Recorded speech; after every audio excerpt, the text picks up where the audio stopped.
नमस्कार दोस्तों, एक बार फिर से आप सभी का क्वालिटी एजुकेशन पर हार्दिक स्वागत है।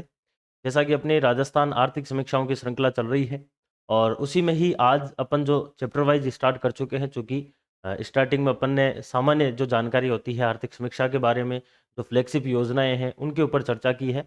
उसके बाद में चैप्टर 1 और 2 अपन ने बात की थी, उसके बाद चैप्टर 3 और 4 की बात की। आज अपन जो है वो चैप्टर नंबर 5 और 6 की बात करेंगे, जिसमें 2 चैप्टरों के ऊपर अपन विशेष रूप से ध्यान देंगे। एक तो आएगा आपके आधारभूत संरचना का विकास। आधारभूत संरचना का विकास जिसमें राजस्थान के अंदर ऊर्जा उत्पादन और सड़कों की जो लंबाई है, मुख्य रूप से इंफ्रास्ट्रक्चर के ऊपर चर्चा करने वाले हैं। और छठा चैप्टर अपन बात करेंगे सेवा क्षेत्र, जिसके अंदर सर्विस सेक्टर की अपन बात करेंगे। सेवा क्षेत्र का कितना योगदान है और राजस्थान के अंदर सेवा क्षेत्र के माध्यम से जो है वह कौन कौन सी योजनाएं चल रही है, कौन कौन से कार्यक्रम चल रहे हैं, उसके ऊपर चर्चा करने वाले हैं।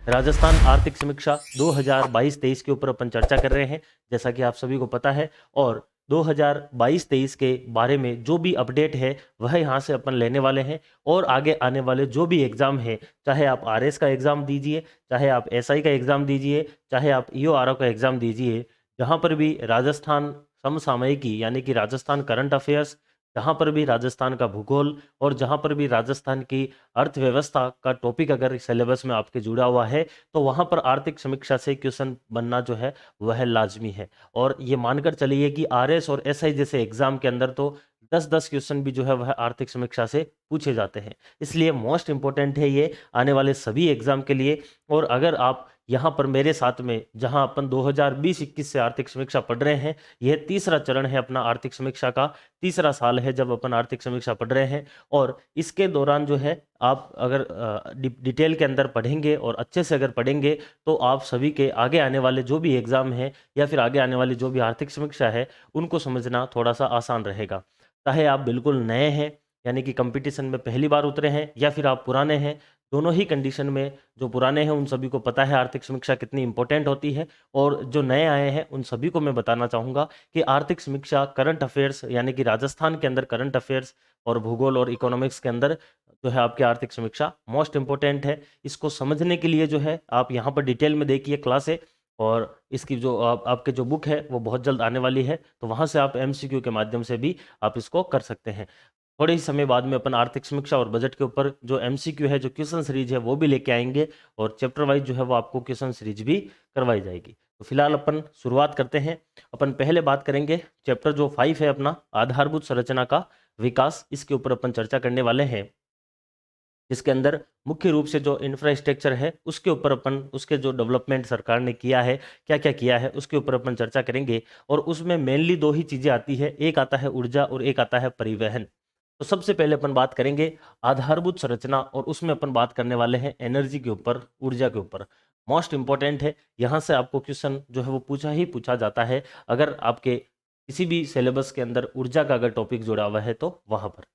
ऊर्जा की अगर अपन बात करें तो आप सभी को पता है कि राजस्थान के अंदर जो ऊर्जा के स्रोत है वह मेनली दो प्रकार के होते हैं। अपन जब ऊर्जा की बात करते हैं तो ऊर्जा के जो स्रोत होते हैं वो दो प्रकार के होते हैं। राजस्थान की ही बात नहीं, कहीं पर भी अगर आप पढ़ेंगे तो एनर्जी के दो प्रमुख जो है वो स्रोत आते हैं। एक आते हैं जिनको बोलते हैं परंपरागत, और एक जो स्रोत आते हैं वह आते हैं आपके गैर परंपरागत। आप सभी को पता होगा, अगर आप आरएस का अगर कभी सिलेबस उठाकर देखे हो तो उसमें डायरेक्टली लिखा हुआ है आपके ऊर्जा के परंपरागत एवं गैर परंपरागत स्रोत, डायरेक्टली यही लिखा हुआ है। और आपको वही चीज पढ़नी होती है। परंपरागत स्रोत का मतलब होता है ऐसे स्रोत जो कि लंबे समय से चलते हुए आ रहे हैं, जो पीढ़ी दर पीढ़ी चलते हुए आ रहे हैं, उनको बोलते हैं परंपरागत स्रोत, जो कि ट्रेडिशनल है। और परंपरागत स्रोत के अंदर मेनली तीन ही स्रोत आते हैं। और जब भी आपके क्वेश्चन भी अगर प्री या मेंस में पूछा जाता है तो डिफरेंशिएट का क्वेश्चन आता है कि कौन कौन से जो स्रोत हैं वह गैर परंपरागत है और कौन से जो है वो परंपरागत है। तो मैं हमेशा आपको कहता हूं केवल तीन ही ऐसे स्रोत हैं जो कि परंपरागत है। अगर आप उनका नाम याद रख लेते हैं तो गैर परंपरागत ऑटोमेटिकली आप उसमें से निकाल सकते हैं। परंपरागत के अंदर तीन कौन कौन से हैं? सबसे पहला आपको याद रखना है जल विद्युत। जल विद्युत आप सभी को पता है कि अगर जल को जो है जितने जितने बांध है, जैसे कि for example Bhakra Nangal dam है, या फिर आपका जो चंबल के ऊपर बने हुए जैसे राणा प्रताप सागर डैम है कि गांधी सागर है कि कोटा डैम है, जितने के जितने बांध, यानी कि बांध में पानी को स्टोर करो और पानी को टरबाइन के ऊपर गिराओ, टरबाइन घुमाकर विद्युत उत्पादन करो, उसको बोला जाता है जल विद्युत। यह एक प्रकार का कैसा स्रोत है? परंपरागत स्रोत है। दूसरा आता है आपका, वह आता है परमाणु ऊर्जा। दूसरा कौन सा आता है? परमाणु ऊर्जा आता है। परमाणु ऊर्जा का मतलब है जैसे आपके रावत भाटा के अंदर लगा हुआ है अपना परमाणु जो ऊर्जा संयंत्र है, नाभिकीय रिएक्टर जिसको अपन बोलते हैं, जहां पर नाभिकीय विखंडन करवाया जाता है। जब यूरेनियम के नाभिक को तोड़ा जाता है तब वह बहुत ज्यादा एनर्जी देता है और उस एनर्जी से उस रिएक्टर के अंदर जो पानी रहता है, उस पानी को उस गर्मी से जो है वो गर्म किया जाता है, उसको भाप में बदला जाता है और भाप में बदलकर उससे जो है वह टरबाइन घुमाकर और फिर विद्युत का उत्पादन किया जाता है। यह भी परमाणु ऊर्जा भी एक प्रकार का कैसा स्रोत है? परंपरागत ऊर्जा का स्रोत है। उसके बाद में तीसरा जो है वह आता है आपके तापीय ऊर्जा। तीसरा कौन सा आता है? तापीय ऊर्जा। वैसे देखा जाए तो ये परमाणु ऊर्जा भी इसी का ही एक टाइप है। परमाणु ऊर्जा जो है ये भी आपके किसका टाइप है? तापीय का ही एक प्रकार है, क्योंकि तापीय ऊर्जा के अंदर भी क्या किया जाता है कि तापीय के अंदर कोयला जो है उस कोयले को जलाया जाता है और कोयले को जलाकर पानी जो है उसको गर्म किया जाता है, उसको भाप में बदला जाता है और फिर वही प्रोसेस आ जाती है कि उस भाप से टरबाइन घुमाकर विद्युत उत्पादन करते हैं। तो ये तीन जो स्रोत हैं यह किस में आते हैं? आपके परंपरागत में आते हैं। अगर अपन बात करें गैर परंपरागत की, तो गैर परंपरागत में बहुत सारे स्रोत आते हैं, जैसे कि राजस्थान के अंदर प्रमुख रूप से गैर परंपरागत में सौर ऊर्जा का जो उत्पादन होता है, आप सभी ने देखा होगा, जो अपने सोलर प्लांट जो है वो लगाए जाते हैं, यह आ जाता है। आप सभी ने पवन चक्की देखी होगी, तो पवन ऊर्जा जो है यह इसमें मुख्य रूप से आता है। इसके अलावा जैसे कि अपन बात करते हैं बायो मास की बात करते हैं, जिसके अंदर जो भी आपके कचरा होता है, जो भी बबूल है कि भाई आपके गन्ने की खोई है या फिर जो चावल की भूसी है, उनको जो है वो जलाकर आपके एनर्जी लेते हैं, बायोमास आ जाता है। इसी प्रकार से आपके बायोगैस आ जाता है, जिसके अंदर जो भी आपके पशु होते हैं उनके जो अपशिष्ट होते हैं उनको जो है वह गलाकर और वहां से मीथेन गैस प्राप्त की जाती है, ये बायोगैस आ जाता है। इसके अलावा भी आता है जैसे कि ज्वारीय ऊर्जा एक अलग आता है, भूतापीय ऊर्जा आता है, लेकिन वह राजस्थान में पैदा नहीं होते हैं। राजस्थान के अंदर ये प्रमुख रूप से स्रोत है। अगर आपको कहीं पर भी पूछ ले कि राजस्थान के अंदर सबसे ज्यादा ऊर्जा किससे मिलती है, कौन से स्रोत से मिलती है, तो वह आपका आता है तापीय ऊर्जा। राजस्थान को जो है वो सबसे ज्यादा एनर्जी किससे मिलती है? तो तापीय ऊर्जा से जो है वह सबसे ज्यादा एनर्जी मिलती है। अगर आपको पूछा जाए गैर परंपरागत में, अभी अपन थोड़ी देर आगे चलेंगे, तो अगर अपन आगे चलेंगे तो यहाँ पर आप देखेंगे 3730, यहाँ पर देखेंगे 3348 और 3730 के नीचे आप देखेंगे पवन ऊर्जा। अभी और इसको डिटेल में पढ़ लेंगे। अगर आपको क्वेश्चन पूछा जाता है कि ऑल ओवर सबसे ज्यादा जो है वह किससे हो रही है, तब तो है तापीय से। परंपरागत में भी पूछे तो तापीय से। अगर आपको पूछ ले स्पेशली कि गैर परंपरागत ऊर्जा स्रोत में सबसे ज्यादा एनर्जी राजस्थान को किससे मिलती है, तो वह मिलती है पवन ऊर्जा से, जो कि किसके अंदर मिलती है? आपके गैर परंपरागत में सबसे ज्यादा है। ऑल ओवर सबसे ज्यादा किसकी है? तो तापीय की आ जाती है। ठीक है, ये दो चीजें यहां से आपको ध्यान रखना है। तो अपन बात कर रहे थे यहीं पर ही कि राजस्थान के अंदर ऊर्जा के प्रमुख स्रोत कौन कौन से हैं, जैसे कि तापीय संयंत्र है जिसकी अपन बात कर ही लेते, पन बिजली संयंत्र है, पवन ऊर्जा है, बायोमास है, कैपेटिव जो ऊर्जा संयंत्र यानी कि अन्य कोई भी अगर आ जाते हैं जिसमें सौर ऊर्जा वगैरह आ जाती है, तो वह सारे के सारे इसमें आ जाते हैं। परमाणु ऊर्जा जो है यह आ जाती है। इसके अलावा अन्य राज्यों से राजस्थान को विद्युत प्राप्त होती है। यह सामान्य रूप से एनर्जी का राजस्थान के अंदर एक प्रकार से जो है वह आ जाता है। यहाँ से आपको डिफ्रेंशिएट का क्वेश्चन पूछा जाता है, जो आपको ध्यान रखना है। अब अपन बात करेंगे जो आर्थिक समीक्षा का अपडेट दिया हुआ है, बेसिकली उसी के ऊपर अपन आते हैं, और वह आता है ऊर्जा का उत्पादन, यानी कि राजस्थान के अंदर आर्थिक समीक्षा 2022-23 के अनुसार राजस्थान में कितना ऊर्जा उत्पादन है। अब अपन सारा का सारा देखेंगे। सबसे पहला आता है अधिष्ठापित क्षमता। इस अधिष्ठापित क्षमता को डबल स्टार लगा लीजिए, क्योंकि यही क्वेश्चन सबसे ज्यादा पूछा जाता है कि राजस्थान के अंदर आपके क्वेश्चन आएगा एग्जाम में, राजस्थान में नवंबर 2022 तक अधिष्ठापित ऊर्जा क्षमता कितनी है। यह क्वेश्चन डायरेक्टली आने वाला है और यही क्वेश्चन अपन शुरुआत में भी जो है वह अपन ने चर्चा की थी कि इसको आपको मोस्ट इंपोर्टेंट याद रखना है कि राजस्थान के अंदर कितनी है। देखो, 2 लिखना है, 2 के बाद क्या आता है? 3 आता है, 3 के बाद क्या आता है? 4 आता है। 4 को 2 से गुणा करेंगे तो 4 दूनी 8 हो जाएगा, 8 में से 1 घटाएंगे तो 7 हो जाएगा, यानी कि 23,487। ऐसे भी याद रख लीजिए, या फिर 2, 3, 4, 4 इंटू टू 8, 8 माइनस 1 7, यानी कि 23,487.46 मेगावाट। यह नवंबर 2022 तक जो है, चूंकि 2022-23 की आर्थिक समीक्षा है और फरवरी 2023 के अंदर आ गई थी, तो फरवरी, जनवरी और फरवरी के और दिसंबर, जनवरी, फरवरी 3 महीने के इसमें आंकड़े नहीं है। नवंबर 2022 तक यह आंकड़ा आपके सामने निकल कर आता है। अब इस 23,487 मेगावाट में राजस्थान सरकार के द्वारा, यानी कि राजस्थान की खुद की जो उत्पादन क्षमता है वह कितनी है, अगर यह आपको पूछी जाए तो यह यहाँ पर आपको याद रखना है स्पेशली कि राजस्थान की खुद की जो है वह इस 23,000 में से 9,450 मेगावाट जो है वह राजस्थान की खुद की है एनर्जी जो उत्पादन है, पहली चीज। दूसरी चीज, केंद्र सरकार की जो परियोजनाएं हैं उनके माध्यम से राजस्थान को कितनी ऊर्जा मिलती है, यह दूसरा क्वेश्चन आ सकता है। तो लगभग 3,000 मेगावाट जो है वह आपके केंद्र की जो एनर्जी है वहां से राजस्थान को मिलता है। तो दोनों ध्यान रखना है, राजस्थान की खुद की उत्पादन क्षमता है 9,000 के करीब, 9,450, और केंद्र से सहायता जो है वह मिलती है 3,113 मेगावाट।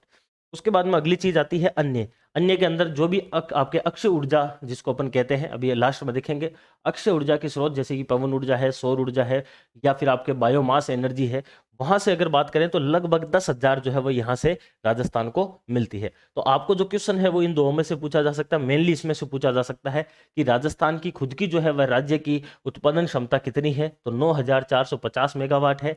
केंद्र से सहायता राजस्थान को कितनी मिलती है, 3,113 मेगावाट। और ऑल ओवर राजस्थान में नवंबर 2022 तक ऊर्जा की जो क्षमता है वह कितनी है, तो 23,487 मेगावाट है। पहली चीज यहां से यह निकल कर आती है। अब यही चीज आपको यहाँ पर पूरी की पूरी दिखाई गई है, क्योंकि इसको सबसे लास्ट में देखते तो और ज्यादा बेस्ट था। वैसे देख लीजिए, जैसे देखिए राज्य की खुद की जो है, राज्य की स्वयं स्वयं की अगर खुद की बात करें एनर्जी की, तो उसमें सबसे पहले आती है तापीय, फिर आती है जल विद्युत, और फिर आती है गैस। तो राजस्थान सरकार की खुद की जो तापीय एनर्जी है वह आपको यहाँ पर नजर आएगी। देखिए 7,830 मेगावाट, ये 7,830 जो है ये सबसे ज्यादा है। उसके बाद में अगर अपन बात करें जल विद्युत से, राजस्थान के अंदर 1,017 मेगावाट उत्पादन है, गैस के माध्यम से 600 मेगावाट है, और राज्य सरकार की खुद की जो है वह कितनी हो जाएगी, आपकी 9,450 मेगावाट हो जाएगी। वहीं बात करें अगर अपन केंद्र की जो परियोजनाएं हैं उनके माध्यम से राजस्थान को तापीय, जल विद्युत, गैस और परमाणु यहां से कितना मिलता है, तो देखिए 1900 के करीब जो है वह केंद्र का जो है वह तापीय से मिलता है, 740 जो है वह किससे मिलता है, जल विद्युत से, गैस से जो है वो नहीं मिलता है केंद्र से। वहीं अगर अपन बात करें परमाणु एनर्जी जो है केंद्र सरकार की, वहां से 456 मेगावाट मिलता है, और केंद्र की टोटल जो सहायता है वह 3,113 मेगावाट यहाँ से आ जाती है। उसके बाद में आती है जो अपन ने बात की थी अन्य। अन्य के अंदर ये सारे के सारे जो है वह अक्षय ऊर्जा स्रोत आते हैं, जिसमें अगर अपन बात करें तो जैसे देखिए सबसे पहले आता है पवन ऊर्जा का, दूसरा आता है बायोमास का, तीसरा आता है सौर ऊर्जा का, और चौथा आता है आपके जल विद्युत का, और बाकी तापीय जो है इसके साथ में लिखा गया है। अगर यहाँ से अगर अपन बात करना चाहे तो यहाँ से राजस्थान को देखिए पवन ऊर्जा के अंदर जो मिलती है वह 3,730 मेगावाट मिलती है। वहीं अगर बात करें बायोमास के अंदर जो है वह 101.95 मेगावाट है, और आपके सौर ऊर्जा के लिए 3,348 मेगावाट है। क्योंकि इसको अपन आगे पूरा का पूरा डिटेल में पढ़ेंगे तो इसके ऊपर अभी जो है वो ज़्यादा ध्यान नहीं देना है। मेनली यहाँ से आपको यही ध्यान रखना है। ऑल ओवर कितना है, अगर यहाँ पर आप ऑल ओवर देखेंगे तो 23,487.46 मेगावाट, ये ऑल ओवर है राजस्थान का ऊर्जा उत्पादन, जिसमें राज्य का है 9,450, केंद्र का है 3,113, और अन्य के अंदर 10,922 आ जाता है। और राजस्थान के अंदर इन सभी में अगर आप देखेंगे तो 7,830 सबसे ज्यादा दिख रहा है, जो कि किसका है, तापीय का है। तो राज्य का सबसे ज्यादा जो ऊर्जा उत्पादन है वह तापीय से होता है, थर्मल एनर्जी सबसे ज्यादा उत्पादन देती है। अब अपन बात करेंगे अक्षय ऊर्जा के ऊपर। अक्षय ऊर्जा ऐसी ऊर्जा जिसका क्षय नहीं हो, अक्षय, यानी कि इसका मतलब तो हो गया क्षय यानी कि जो खत्म हो जाता हो, और अक्षय का मतलब हो जाएगा जो कभी खत्म नहीं होती है, यानी कि ऐसे ऊर्जा स्रोत जिसका बार बार यूज कर सकते हैं, जिसको अपन नवीकरणीय ऊर्जा स्रोत भी कहते हैं। आपने दो नाम सुने होंगे, एक नवीकरणीय और एक सुना होगा अनवीकरणीय एनर्जी।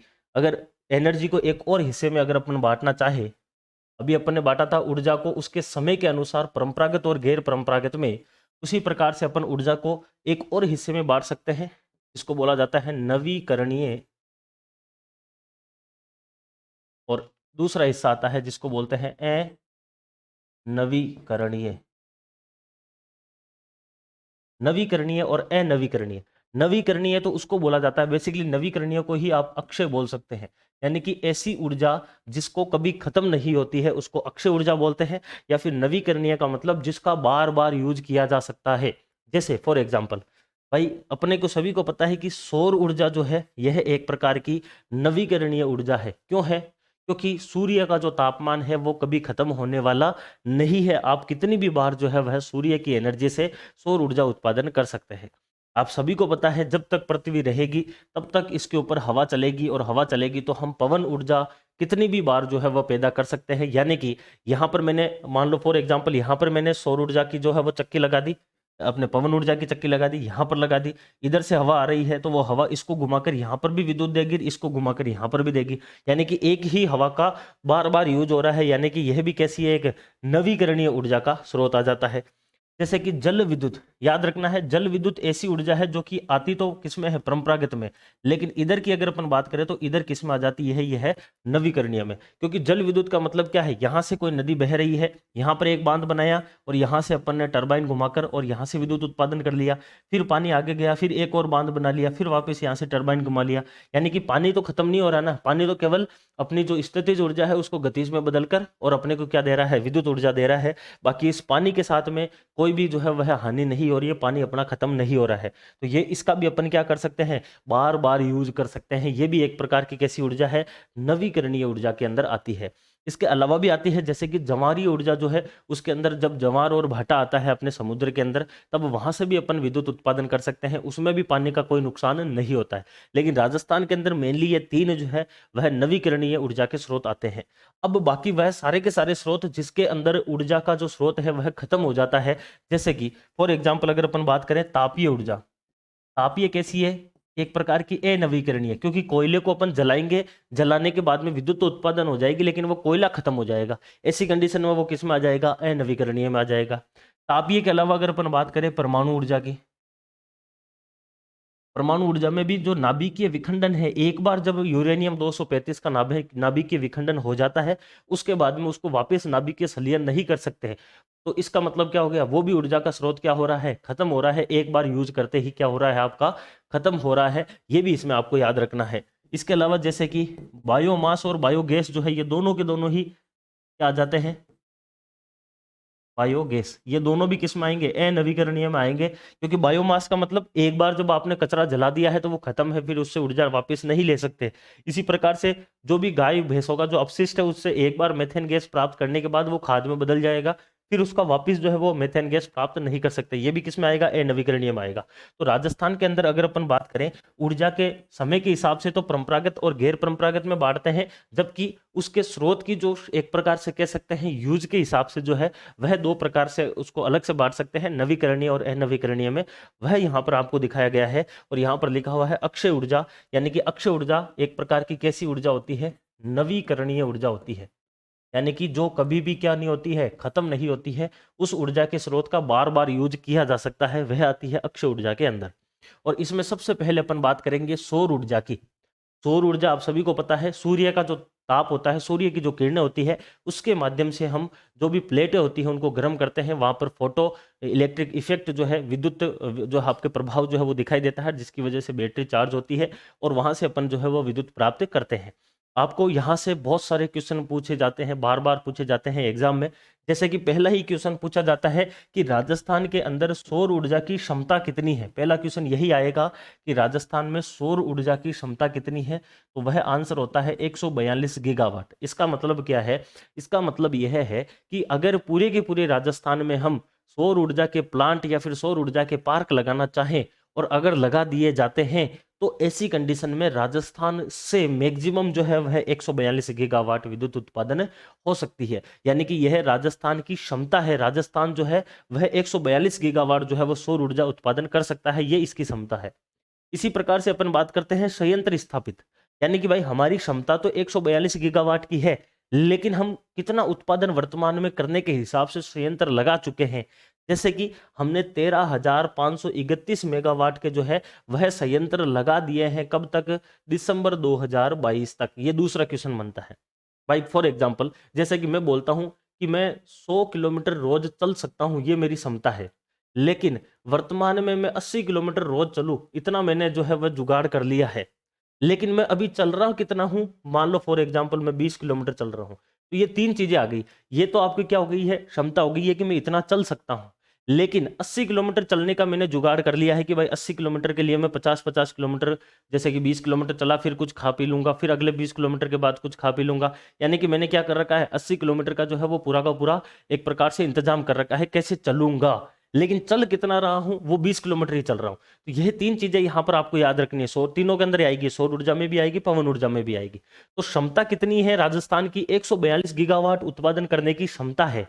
लेकिन राजस्थान उत्पादन करने के लिए कितना तैयार है, तो राजस्थान जो है वह कितना तैयार है, तो 13,531 मेगावाट सौर ऊर्जा उत्पादन करने के लिए वह तैयार है। लेकिन वर्तमान में उत्पादन कर रहा कितना है, यह याद रखना है। तो वर्तमान में उत्पादन जो है वह 3348.60 मेगावाट है, जो कि सबसे इंपॉर्टेंट क्वेश्चन है इस स्लाइड का। यानी कि राजस्थान वर्तमान में सौर ऊर्जा का कितना उत्पादन कर रहा है, यह आपको क्वेश्चन पूछेगा। तो 3348.60 मेगावाट कर रहा है। राजस्थान कितने संयंत्र लगा चुका है दिसंबर 2022 तक, तो 13,531 मेगावाट के संयंत्र लगा दिया है। यानी कि आने वाले समय में इन संयंत्र से विद्युत उत्पादन होने लग जाएगा। और राजस्थान की क्षमता कितनी है, तो 142 गीगावाट है। 142 गीगावाट याद रखना है। 1 गीगावाट का मतलब है 1000 मेगावाट। 1 गीगावाट का मतलब 1000 गीगावाट होता है। तो इसका 1 गीगावाट का मतलब है 1000 मेगावाट।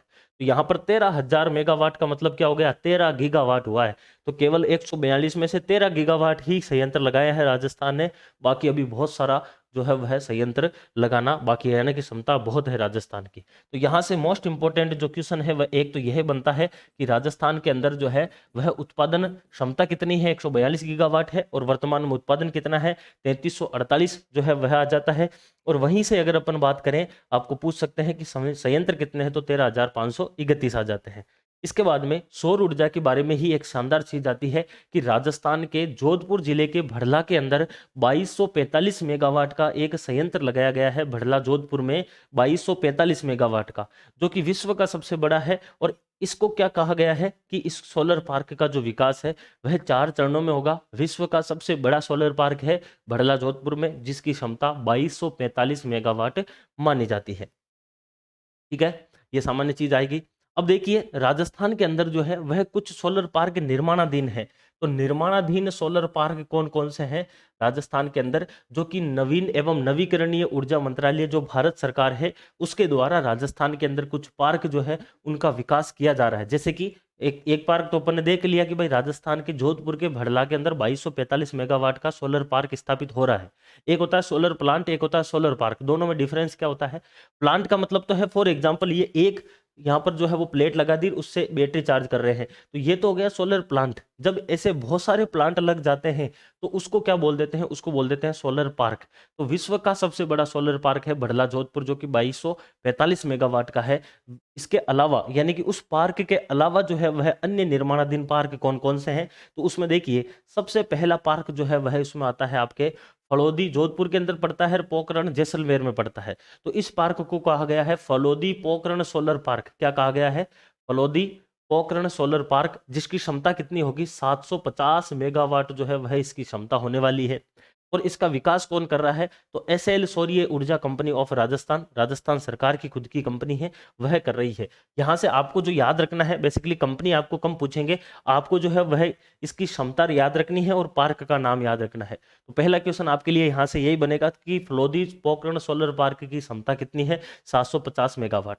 दूसरा क्वेश्चन आपके लिए आ जाता है, दूसरा क्वेश्चन आता है फतेहगढ़ फेज 1B कितने क्षमता का है, तो फतेहगढ़ का जो है यह आपके 1500 मेगावाट का है। और फतेहगढ़ का जो सोलर पार्क है इसका विकास कौन कर रहा है, तो इसका अडानी जो कंपनी है, अडानी रिन्यूएबल एनर्जी जिसको अपन कहते हैं, इसके द्वारा जो है वह उत्पादन किया जा रहा है। किस चीज में, आपके फतेहगढ़ के सोलर पार्क का। इसके बाद में तीसरा पार्क आता है आपका नोख। नोख जैसलमेर के अंदर पड़ता है। यहाँ पर जो है वह आपका 925 मेगावाट का जो है वह सोलर पार्क स्थापित किया जा रहा है, जो कि राजस्थान की खुद की सोलर पार्क डेवलपमेंट कंपनी है उसके द्वारा किया जा रहा है। तो आपको डायरेक्टली क्वेश्चन पूछेगा कि नोक जैसलमेर में जो सोलर पार्क स्थापित हो रहा है उसकी क्षमता कितनी है, 925 मेगावाट है, ठीक है ना। इसी प्रकार से आपको पूछ सकता है कि भाई फतेहगढ़ वाले की कितनी है, तो 1500 मेगावाट है, अडानी के द्वारा हो रहा है। और फलोदी पोखरण की कितनी है, तो 750 मेगावाट। तो 750 उसका जस्ट दुगना हो जाएगा 1500 मेगावाट, और यहाँ पे हो जाएगा 925 मेगावाट। उसके बाद में आता है पूगल बीकानेर के अंदर जो स्थापित हो रहा है उसकी क्षमता कितनी है, तो 1450 मेगावाट जो है वह पूगल बीकानेर वाले सोलर पार्क की क्षमता है, जिसका विकास भी Rajasthan solar park development company ही कर रही है। तो यहाँ से आपको कुछ इंपॉर्टेंट क्वेश्चन में एक तो ये पूछ सकते हैं कि हाल ही में अडानी के द्वारा जो है, अडानी रिन्यूएबल एनर्जी, उसके द्वारा राजस्थान में कहाँ पर सोलर पार्क विकसित हो रहा है, तो फतेहगढ़ के अंदर हो रहा है, फेज 1B हो रहा है, 1500 मेगावाट का हो रहा है। इसके अलावा आपके फलोदी पोखरण के अंदर जो हो रहा है उसकी क्षमता है 750 मेगावाट। इसके अलावा आपको ये दोनों याद रखने हैं कि नोक जैसलमेर में तो हो रहा है 925 मेगावाट का, और वहीं पूगल बीकानेर में हो रहा है आपका 1450 मेगावाट का। ये कुछ प्लांट है, सॉरी सोलर पार्क है जो कि विकसित हो रहे हैं राजस्थान के अंदर। अब अपन बात करते हैं पवन ऊर्जा के ऊपर। दूसरा जो आपके अक्षय ऊर्जा आता है स्रोत, वह क्या होता है, आपका पवन ऊर्जा आती है। और पवन ऊर्जा में भी सेम टू सेम वही चीज है कि क्षमता की अगर अपन बात करें, यानी कि राजस्थान के पूरे राजस्थान में यदि पवन ऊर्जा की पवन चक्कियां अगर लगा दी जाती है, तो मैक्सिमम जो है वह राजस्थान से पवन ऊर्जा की बात करें तो आपके कितनी 1,27,750 मेगावाट जो है वह क्या की जा सकती है, पवन ऊर्जा उत्पादन की जा सकती है। 127 गीगावाट भी इसको बोल सकते हैं, 127 गीगावाट भी इसको बोला जा सकता है। तो एक ही बात है, वहां पर 142 गीगावाट सौर ऊर्जा की क्षमता है और 127 गीगावाट किसकी है, आपके पवन ऊर्जा की क्षमता है। तो राजस्थान में जो पवन ऊर्जा उत्पादन की क्षमता है वह 1,27,750 मेगावाट या फिर 127 गीगावाट है। अब राजस्थान सरकार ने खुद ने जो है वही, या फिर ऐसे भी कह सकते हैं कि राजस्थान के अंदर पवन ऊर्जा उत्पादन के लिए कितने संयंत्र स्थापित हो चुके हैं, अगर इसकी बात की जाए तो यह हो गए हैं 4,442.145 मेगावाट, जो कि दिसंबर 2022 तक हुए हैं। अब यहां से एक चीज अभी देख लेना, आपको एक और चीज अच्छी से बताऊंगा इसमें कि पहले अगली चीज देख लीजिए कि वर्तमान में राजस्थान में पवन ऊर्जा जो है इसका उत्पादन हो रहा कितना है, तो उत्पादन हो रहा है 3730.35 मेगावाट, ठीक है, 3730.35 मेगावाट, जो कि एक इंपॉर्टेंट क्वेश्चन यहां से बनता है। अगर आप इन दोनों को देखेंगे, देखिए यहां से आपके सामने दिख रही है सौर ऊर्जा, सौर ऊर्जा की क्षमता कितनी है 142 गीगावाट, जबकि पवन ऊर्जा की क्षमता कितनी है 127 मेगावाट, इस सॉरी 127 गीगावाट। इसका मतलब सौर ऊर्जा की क्षमता ज्यादा है राजस्थान में। दूसरा क्वेश्चन बनता है संयंत्र की स्थापना। संयंत्र यहां पर कितने हो गए हैं, 13,531, 13,531, जबकि वहां पर कितना है 4,000 ही है संयंत्र की स्थापना, 4,400 कुछ। जबकि यहां पर उत्पादन कितना है 3,348, यानी कि 3,348 है, जबकि यहां पर उत्पादन कितना है 3,730 है। यानी कि वर्तमान में कौन सी जो आपके गैर परंपरागत ऊर्जा है वो सबसे ज्यादा उत्पादन हो रहा है, तो वह पवन ऊर्जा की है, क्योंकि यहां पर 3,730 मेगावाट का उत्पादन वर्तमान में हो रहा है। जबकि सौर ऊर्जा जो है उसका कितना हो रहा है, उसका 3,348 ही हो रहा है, 400 मेगावाट उसका ज्यादा है। लेकिन संयंत्र स्थापना की बात करें तो 13,000 है किसका, सौर ऊर्जा का, जबकि पवन ऊर्जा का जो है वो कितना है, पवन ऊर्जा का 4,442 मेगावाट ही है। यानी कि आने वाले समय में पवन ऊर्जा से आगे कौन निकल जाएगा, सौर ऊर्जा निकल जाएगी। तो यह आपको यहाँ से कुछ इंपॉर्टेंट क्वेश्चन है। पवन ऊर्जा की क्षमता 1,27,750 मेगावाट आ जाती है, संयंत्र स्थापना 4,442 मेगावाट आ जाती है, उत्पादन जो है वह पवन ऊर्जा का 3,730 मेगावाट आ जाता है। अब अगली चीज आती है, राजस्थान सरकार के द्वारा हाल ही में राजस्थान पवन एवं हाइब्रिड ऊर्जा जो आपकी नीति है 2019, ये जारी की गई थी 18 दिसंबर 2019 के दिन। अभी हाल ही में जो कुछ एग्जाम हुए थे उनके अंदर ये पूछी गई थी तारीख, लेकिन अब जो है वो कम पूछी जा रही है क्योंकि 3 साल 4 साल की बात हो गई है। राजस्थान के अंदर आपको पूछा जा सकता है नवीनतम पवन नीति कब की है, तो 2019 की नवीनतम पवन नीति है, जिसको राजस्थान पवन एवं हाइब्रिड ऊर्जा नीति 2019 कहा जाता है, जो कि 18 दिसंबर 2019 के दिन लागू होती है। अगली तीसरी ऊर्जा आती है आपके अक्षय ऊर्जा में, वह आती है जैविक द्रव्य ऊर्जा, जिसको बोला जाता है बायोमास ऊर्जा। बायोमास ऊर्जा का मतलब है कि जिसके अंदर जो भी आपके वनस्पति है, जो भी आपके पेड़ पौधे हैं, उनके कचरे का प्रयोग करके उनको जो है वो जलाकर क्या किया जाता है, ऊर्जा की प्राप्ति की जाती है।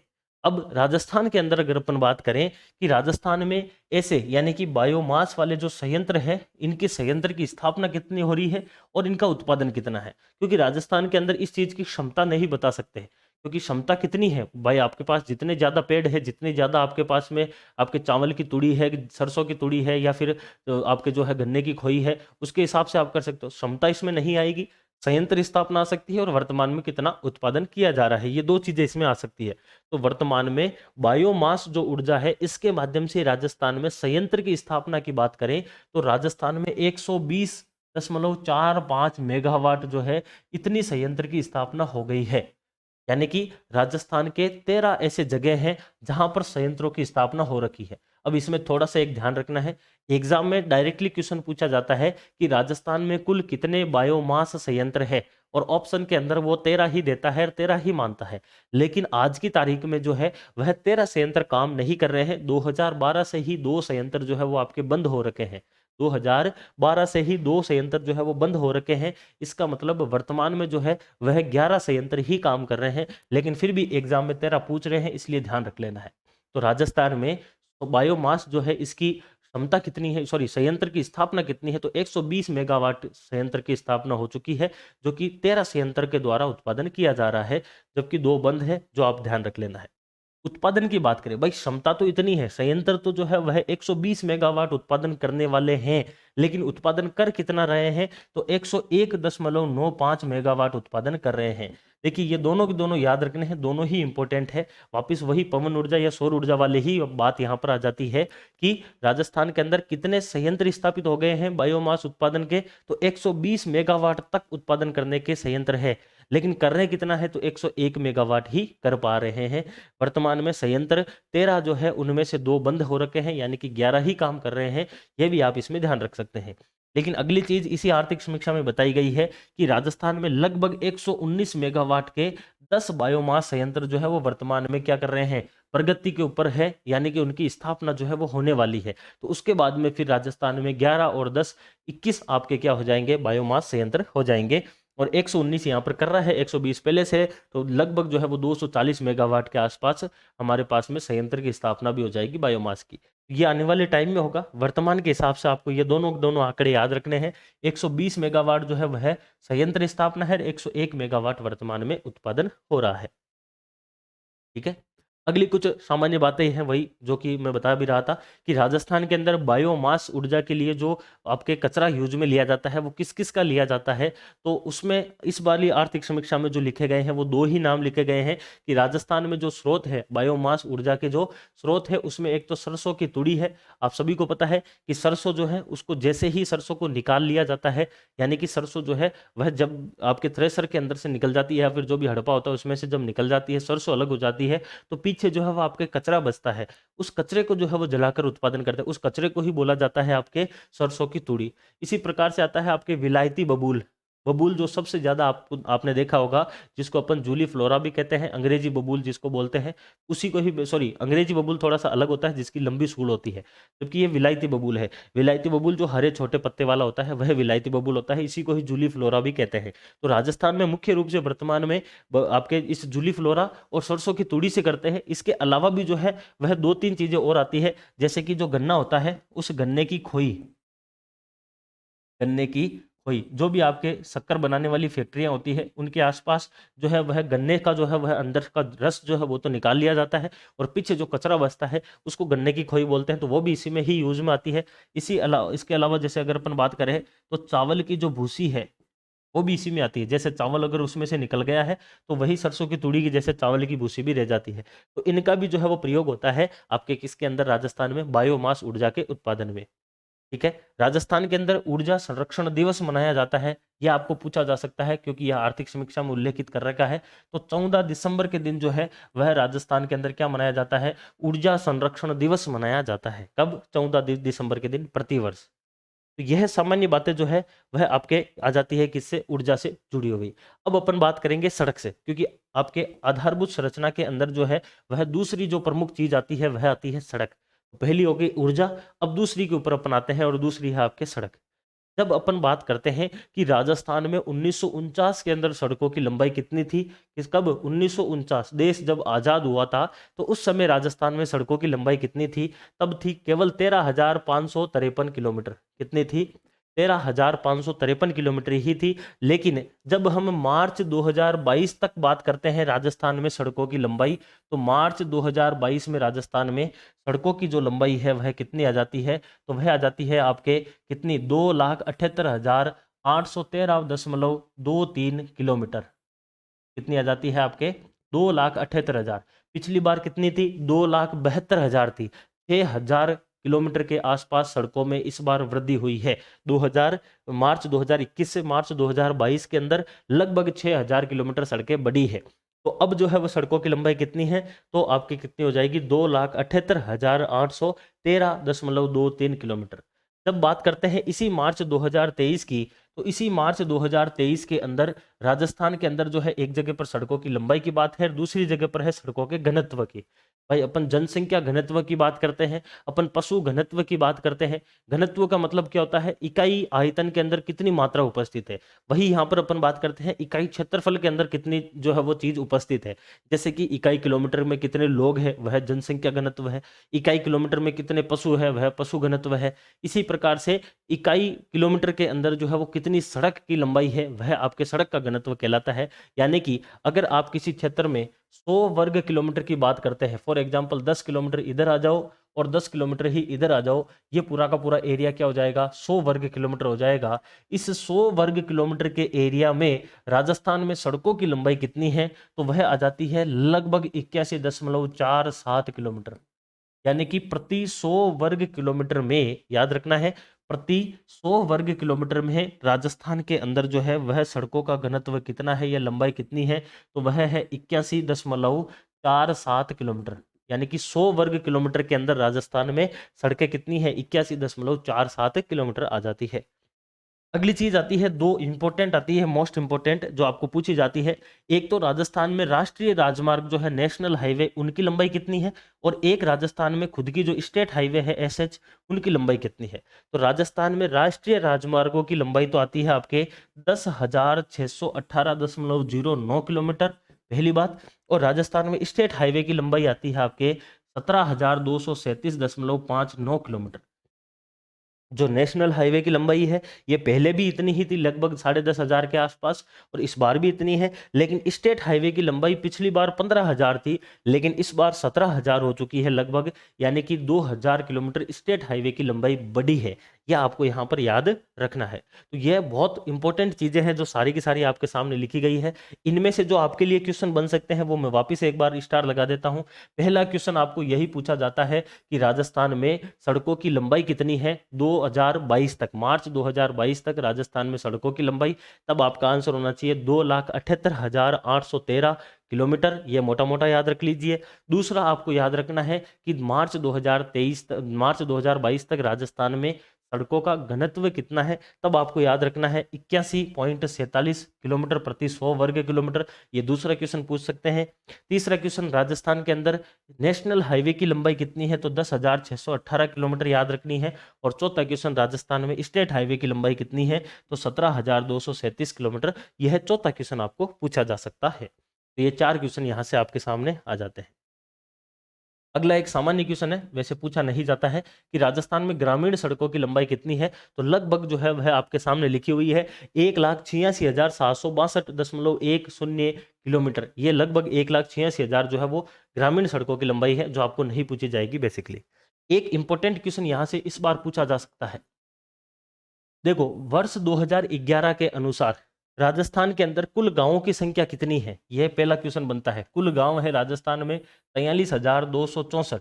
इन 43,264 में कितने ऐसे गांव हैं जो कि सड़कों से जुड़े हुए हैं, तो उनकी संख्या आती है 38,239 गांव। तो आपको यहां से देखो, अगर अच्छा क्वेश्चन बनेगा ना, बहुत अच्छा क्वेश्चन, तब यह बन सकता है कि राजस्थान के अंदर कितने गांव जो है वो सड़कों से जुड़े हुए हैं। तो लगभग जो है वह 38,239 गांव जो है वह सड़कों से जुड़े हुए हैं। ये यहाँ पर आपको याद रखना है। तो 2011 की जब जनगणना हुई थी तब सरकार ने बताया था कि हमारे राजस्थान में कुल गांवों की संख्या है 43,264। तो इस वाली आर्थिक समीक्षा में बता दिया कि इस 43,000 में से लगभग 38,000 जो है वह आपके क्या हो रहे हैं, सड़कों से जुड़े हुए गांव आ रहे हैं। अगला जो है वह आधारभूत संरचना में तीसरा आता है आपके पॉइंट, वह आता है रेलवे। आप सभी को पता है रेलवे भी बेसिकली परिवहन के अंदर ही आता है। रेलवे की अगर बात की जाए तो मार्च 2021 तक के आंकड़े हैं, और मार्च 2021 तक राजस्थान में रेल जो मार्ग है यानी कि जो पटरियां हैं उनकी लंबाई कितनी है, तो वह है 6019 किलोमीटर। ये पिछली बार कितनी थी, तो पिछली बार 5998 किलोमीटर थी। ये थी पिछली बार लंबाई। इस बार कितनी हो गई, 6000 आपके 19 किलोमीटर, यानी कि 19 और 20 और 1 21, यानी कि 21 किलोमीटर जो है वह सड़कों अपने रेल मार्ग की जो है वह लंबाई बढ़ी है। केवल 21 किलोमीटर की ही पटरियां गिरी है एक वर्ष के अंदर। तो मार्च 2021 तक ये क्वेश्चन पूछा हुआ है, पिछली बार वीडियो में भी पूछा था और इस बार भी आपको पूछा जा सकता है कि राजस्थान के अंदर जो है वो मार्च 2021 तक रेल मार्गों की लंबाई कितनी है, तो 6019 किलोमीटर जो है वह रेल मार्ग की लंबाई है। ये मोस्ट इंपॉर्टेंट क्वेश्चन यहाँ से बनता है। एक दूसरा क्वेश्चन यहाँ से एक और बनता है कि भारत का जो टोटल रेल मार्ग है जो कि कितना है, लगभग 68,103 किलोमीटर है, उस भारत के टोटल रेल मार्ग का राजस्थान के अंदर कितना है। कहने का मतलब इस 68,103 किलोमीटर का ये 6019 किलोमीटर कितना प्रतिशत निकल कर आ रहा है, तो यह निकल कर आता है 8.83%। तो यही आपका आंसर हो जाएगा। क्वेश्चन क्या पूछ रहा है कि भारत के कुल रेलवे का राजस्थान में कितना प्रतिशत है, तो भारत का कुल रेलवे है 68,103 किलोमीटर और राजस्थान के अंदर है 6019 किलोमीटर। तो ये 6019 किलोमीटर जो है वह इस 68,103 किलोमीटर का कितना है, तो लगभग 8.83% है। तो यही सही क्वेश्चन बन रहा है। पिछली बार जो है वो वीडियो मेंस के अंदर ये क्वेश्चन पूछा गया था और उस क्वेश्चन के अंदर भी जो है वह ये वाला ऑप्शन नहीं दिया गया था, वहां पर ऑप्शन जो है वो अलग दिया गया था। तो वहां पर जो है ये गड़बड़ हुई थी। वह वन रक्षक के अंदर भी ये क्वेश्चन पूछा गया था जहां पर 15% 11% ये ऑप्शन में थे, लेकिन 8.81 पिछली बार ये था, इस बार 8.83 हो गया है। तो दोनों चीजें याद रखनी है। रेलवे की टोटल लंबाई राजस्थान में 6019 किलोमीटर है और भारत के कुल रेलवे की राजस्थान में 8.83% हिस्सा आता है। अभी अगली चीज आती है जो कि इसमें आती है आपके डाक एवं दूर संचार सेवाएं, जो कि यहाँ से क्वेश्चन बनने की बहुत कम संभावना है, इसलिए आप इसको याद ना करें तो भी चलेगा कि राज्य के अंदर डाकघरों की कुल संख्याएं कितनी है, तो लगभग 10,290 जो है वह राजस्थान के अंदर क्या है, डाकघर है, जो कि आप मोटा मोटा याद रख सकते हैं। इसके बाद में आएगा आपके सेवा क्षेत्र। तो एक बार वापस इसको रिवीजन अपन मार लेते हैं। देखिए अपन ने जो शुरुआत की थी वह कहाँ से की थी कि राजस्थान के अंदर जो आधारभूत संरचना का विकास है इसके ऊपर अपन ने बात की, जिसमें अपन ने एनर्जी की बात की। एनर्जी के अंदर परंपरागत और गैर परंपरागत दो अलग अलग स्रोत होते हैं, इसकी अपन ने बात की। जिसके बाद में अपन ने देखा था कि ऊर्जा के जो उत्पादन है उसकी अपन ने बात की, और ऊर्जा उत्पादन के अंदर 23,487 जो मेगावाट है यह टोटल ऊर्जा उत्पादन है, जिसमें से राज्य का कितना है, केंद्र का कितना है, यह अपन ने देखा था, इस चार्ट में भी बताया हुआ है। उसके बाद में अपन ने बात की थी कि अक्षय ऊर्जा के अंदर सौर ऊर्जा की क्षमता 142 है, जबकि संयंत्र की स्थापना 13,531 है और उत्पादन जो है वह 3348 मेगावाट हो रहा है। वहीं ऊर्जा के अंदर नवीकरणीय और अनवीकरणीय भी दो प्रकार के स्रोत होते हैं, वो भी अपन ने देखा था। उसके बाद में अपन ने बात की थी निर्माणाधीन जो सोलर पार्क है उसकी बात की। राजस्थान के अंदर एक सोलर पार्क जो है वो पहले से ही चल रहा है, बड़ला सोलर पार्क, जो कि जोधपुर में है, 2245 मेगावाट का। वहीं राजस्थान के अंदर 4 जो है वो नए निर्माणाधीन है, जिसमें से Phalodi Pokhran solar park 750 megawatt का है। फतेहगढ़ फेज 2 जो है, फेज 1B जो है, जो कि अडानी का है, 1500 मेगावाट का है। नोख जैसलमेर के अंदर जो है वो 925 मेगावाट का हो रहा है निर्माणाधीन, और पुंगल बीकानेर के अंदर 1450 मेगावाट का वर्तमान में निर्माणाधीन है। इसी प्रकार से पवन ऊर्जा की जो क्षमता है वह 127 गीगावाट या फिर 127 या फिर 1,27,750 मेगावाट है। संयंत्र की स्थापना 4442 मेगावाट है और उत्पादन जो है वह 3730 मेगावाट का हो रहा है। 2019 के अंदर जो है वो पवन ऊर्जा की नीति लाई गई थी। बायोमास की बात करें तो संयंत्र की स्थापना 120 मेगावाट की हो चुकी है, जबकि उत्पादन 101 मेगावाट हो रहा है। 13 संयंत्र जो है वह वर्तमान के अंदर जो है वो लगे हुए हैं, उसमें से 11 जो है वो कार्यरत है, ये ध्यान रख लेना है। आने वाले समय में 10 और आने वाले हैं नए, जो कि 119 मेगावाट के होने वाले हैं, जिसका उपयोग होता है ये याद रख लेना है। ऊर्जा संरक्षण दिवस याद रख लेना है, 14 दिसंबर के दिन जो है वो आता है। सड़कों की बात करें, सड़कों की लंबाई याद रखनी है। पहला क्वेश्चन 2,78,813 किलोमीटर, दूसरा दूसरा सड़कों का घनत्व 81.47 किलोमीटर। तीसरा क्वेश्चन जो है वह राजस्थान में एनएच की लंबाई है 10,618 किलोमीटर और स्टेट हाईवे की लंबाई है 17,237 किलोमीटर। उसके बाद में टोटल गांवों में से जो है वह राजस्थान के 38,239 गांव जो है वह सड़कों से जुड़े हुए आ रहे हैं। रेलवे की लंबाई है 6,019 किलोमीटर और भारत के कुल रेलवे का है 8.83%। ठीक है, ये सामान्य क्वेश्चन है। अगला चैप्टर आता है आपके सेवा क्षेत्र, सर्विस सेक्टर, जो कि आपके अर्थव्यवस्था का या फिर अर्थशास्त्र का तीसरा क्षेत्र माना जाता है। सेवा क्षेत्र जो कि मोस्ट इंपोर्टेंट है। जैसे अपन ने पहले 2 क्षेत्र पढ़े थे, कृषि क्षेत्र की बात की थी, उद्योग क्षेत्र की बात की थी। अब तीसरे क्षेत्र के ऊपर अपन आते हैं जो आपका आता है सेवा क्षेत्र। देखिए, सबसे पहला क्वेश्चन वही जहां अपन ने सभी की शुरुआत की थी कि उस क्षेत्र का अर्थव्यवस्था में कितना योगदान है या क्या योगदान है। तो सेवा क्षेत्र का अर्थव्यवस्था में योगदान, इस चीज के ऊपर अपन क्या करेंगे, यहाँ पर चर्चा करने वाले हैं। तो सेवा क्षेत्र का अर्थव्यवस्था में क्या योगदान है, इसकी अगर अपन बात करें तो सबसे पहला पॉइंट आता है कि प्रचलित मूल्य के ऊपर जो है वह सेवा क्षेत्र का क्या योगदान है, और दूसरा आता है कि स्थिर मूल्य के ऊपर क्या योगदान है। तो प्रचलित मूल्य के ऊपर योगदान और स्थिर मूल्य के ऊपर योगदान। जैसे अगर अपन बात करें, क्योंकि यहाँ पर इस वाली आर्थिक समीक्षा में आंकड़े जो है वो 2021-22 के न देकर 2018-19 के दिए गए हैं, तो उसी के आधार पर अपन चलेंगे कि 2018-19 के अंदर प्रचलित मूल्य पर सेवा क्षेत्र जो है वह 4.11 लाख करोड़ रुपए का था, जो कि 2022-23 के अंदर 5.73 लाख करोड़ रुपए का हो गया है। किस मूल्य पर? प्रचलित के ऊपर।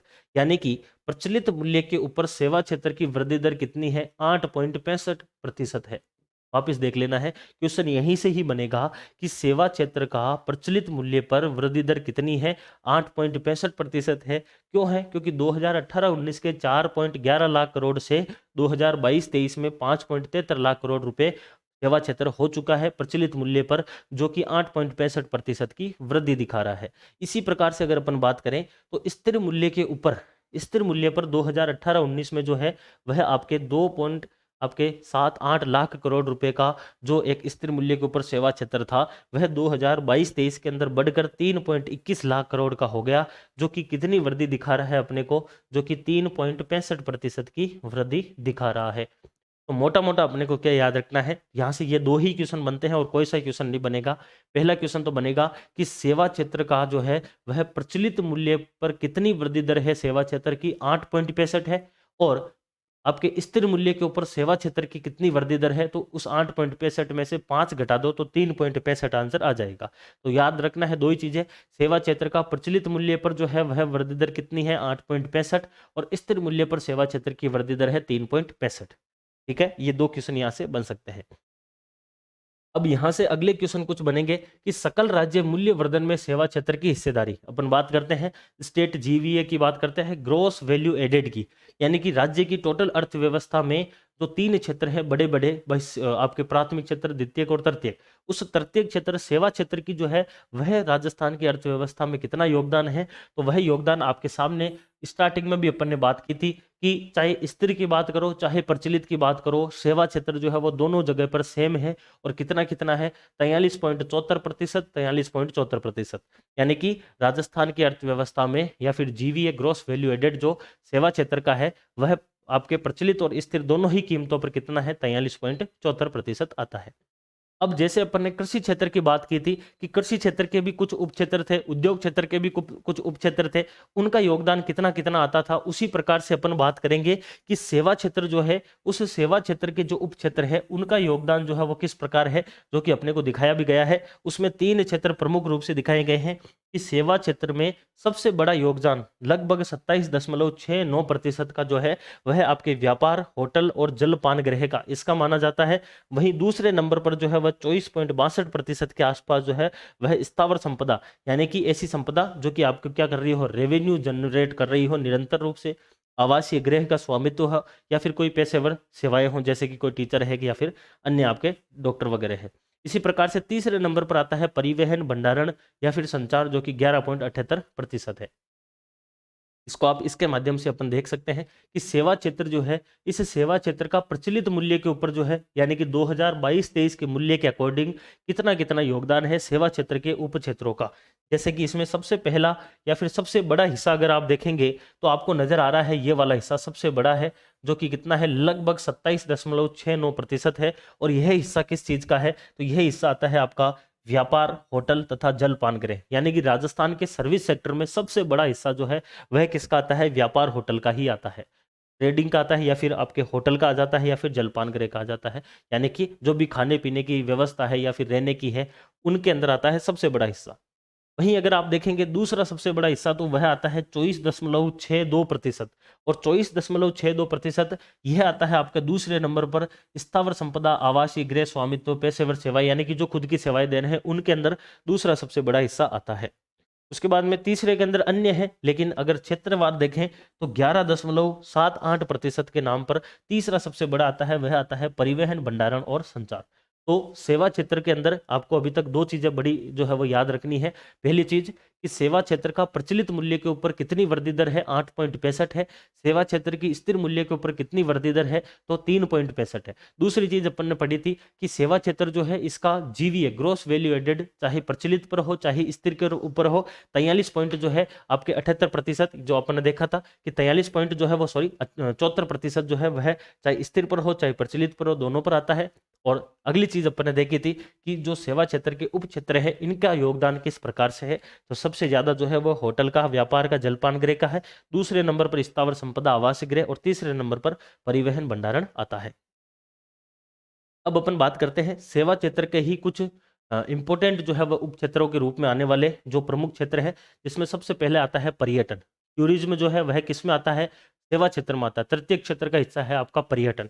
पर्यटन की अगर अपन बात करें तो राजस्थान के अंदर, यहाँ से देखिए ये क्वेश्चन जो है आपके आरएस मेंस के अंदर लिखने लायक चीज है कि 2022 के अंदर राजस्थान में कुल पर्यटकों की संख्या कितनी रही है, तो 986.32 लाख इतने जो है वह पर्यटक आए हैं। यानी कि लगभग 9 करोड़ पर्यटक जो है वह राजस्थान में 2022 के दौरान आए थे।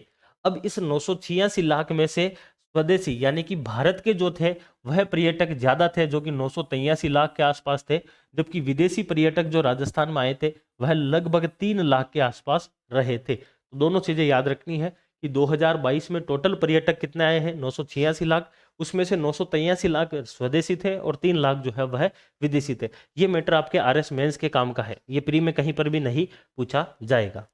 उसके बाद में कुछ इसमें जो है वह पर्यटन के लिए आयोजन जो किए गए थे सरकार के द्वारा, उसका भी उल्लेख कर रखा है। जैसे कि 19 व 20 नवंबर 2022 के दिन, देखना है 19 व 20 नवंबर 2022 के दिन अंतर्राष्ट्रीय सूफी संगीत समारोह, जिसका नाम क्या है, जहान ए खुसरो, उसका आयोजन किया गया था अल्बर्ट हॉल जयपुर के अंदर। ये क्वेश्चन पूछा गया था, रीट के अंदर पूछा गया था, इस अभी रीट L2 के अंदर पूछा गया था साइंस में इसमें, और डायरेक्ट लिखा गया था कि राजस्थान के अंदर अंतर्राष्ट्रीय सूफी संगीत समारोह जहान ए खुसरो का आयोजन किस जिले में किया गया था। ये डायरेक्ट क्वेश्चन आया था। तो जयपुर के अंदर जो अल्बर्ट हॉल है वहां पर जहान ए खुसरो का जो है वह आयोजन किया गया था, ये यहाँ पर आपको याद रखना है। उसके बाद में पर्यटन से ही जुड़ा हुआ एक और चीज आती है। आप सभी को पता है कि G20 की 2023 के अंदर जो अध्यक्षता है वह भारत के पास में है, और भारत जो है वह इसका क्या करवाएगा, आयोजन करवाएगा भारत के ही विभिन्न राज्यों के अंदर। और उसमें ही राजस्थान के अंदर जो है वह एक जिले को चुना गया है और उसका नाम है उदयपुर। तो 4 से लेकर 7 दिसंबर 2022 के मध्य जो है वह आपके G20 के जो प्रमुख है उनकी शेरपाओं की जो है वह आपके बैठक हुई थी, कहां पर, उदयपुर के अंदर हुई थी, और एक आपके रणकपुर के अंदर हुई थी। तो 2 जगह पर जो है वह बैठक होती है G20 के जो भी आपके अध्यक्ष रहते हैं उनकी। शेरपा का मतलब है बेसिकली उसका एक मेन जो है वह व्यक्ति नियुक्त कर दिया जाता है, वह यहाँ पर आता है। किसी भी देश का जो है वो एक प्रकार से प्रतिनिधि अपन कह सकते हैं, वह इसमें आता है। तो ये 2 प्रमुख जो है वह आपके पर्यटन के लिए किए गए कार्य आते हैं। अभी आपके सामने आते हैं सूचना प्रौद्योगिकी एवं संचार। ये भी बेसिकली किससे जुड़ा हुआ है, ये भी सेवा क्षेत्र से ही जुड़ा हुआ है। और सूचना प्रौद्योगिकी एवं संचार इसके द्वारा यानी कि इसके द्वारा यानी कि जो राजस्थान का आईटी मंत्रालय या फिर अपन कह सकते हैं आईटी विभाग है, उस आईटी विभाग के द्वारा राजस्थान के अंदर कौन कौन से कार्यक्रम या फिर कौन कौन सी योजनाएं चलाई जा रही है उनके बारे में अपन चर्चा करने वाले हैं। और सबसे पहली आती है आपके जन सूचना पोर्टल। ये राजस्थान सरकार के खुद के कार्यक्रम हैं बहुत सारे, उनमें ही अपन चर्चा करेंगे, जो कि आपके आरएस मेंस में डायरेक्टली पूछा जाता है, जो कि आपके 2 नंबर वाले क्वेश्चन के अंदर सबसे ज्यादा पूछा जाता है। फॉर एग्जाम्पल, जैसे कि आपको पूछ लिया डायरेक्टली कि जन सूचना पोर्टल क्या है, 2 नंबर में पूछ लिया जन सूचना पोर्टल। तो आप सभी को पता है कि राजस्थान सरकार के द्वारा, खुद के द्वारा जो है वह आगे होकर जो आपके राइट टू इंफॉर्मेशन आरटीआई जो आपका एक्ट है 2005 का, उस एक्ट के तहत राजस्थान सरकार खुद जो है वह जानकारी उपलब्ध करवाती है। किसके माध्यम से? जन सूचना पोर्टल के माध्यम से। आप यहां पर जन सूचना पोर्टल पर जाकर लगभग इस आरटीआई अधिनियम 2005 की जो धारा है 4(2), इसके तहत राजस्थान के लगभग 115 विभागों की जानकारी प्राप्त कर सकते हैं। और 115 विभागों के द्वारा लगभग 331 जो योजनाएं चल रही है, उन योजनाओं के 690 बिंदुओं की जो जानकारी है वह आप प्राप्त कर सकते हैं। एक दो बार एग्जाम में भी पूछा हुआ है, प्री एग्जाम के अंदर इस प्रकार से क्वेश्चन आता है इसमें कि राजस्थान में जन सूचना पोर्टल पर कितने विभागों की जानकारी उपलब्ध है, ये क्वेश्चन आता है। तब आपको आंसर देना है 115 विभाग, इस वाली आर्थिक समीक्षा के अनुसार। और अगर आपको ये मेंस में पूछ लेते हैं जन सूचना पोर्टल, तो केवल 2 नंबर में आपको यही लाइन लिखनी है, आपको पूरे में से पूरे नंबर मिलेंगे कि RTI right to information act 2005 की धारा 4(2) के तहत राजस्थान के अंदर लगभग 115 विभागों की चल रही 331 योजनाओं के 690 बिंदुओं की जो जानकारी है वह इस पोर्टल के माध्यम से जो है वह उपलब्ध करवाई जा रही है। अगला आता है आपके राजस्थान संपर्क पोर्टल। राजस्थान संपर्क पोर्टल, आप सभी को पता है कि राजस्थान सरकार के द्वारा जब वसुंधरा जी की सरकार थी, तो उन्होंने एक नंबर जारी किए थे 181 181। और इस नंबर पर, जो कि एक प्रकार का कैसा नंबर है, टोल फ्री नंबर है, इस नंबर के ऊपर आपको किसी भी राजस्थान के विभाग की जो शिकायत है वह आप दर्ज करवा सकते हैं। और उसके इस नंबर के माध्यम से जैसे ही वो शिकायत दर्ज होती है, तो वह संबंधित विभाग या फिर आपके संबंधित जो भी आपके कार्यालय है उसके पास वो शिकायत जाती है और वहां से आपकी शिकायत का निवारण होता है।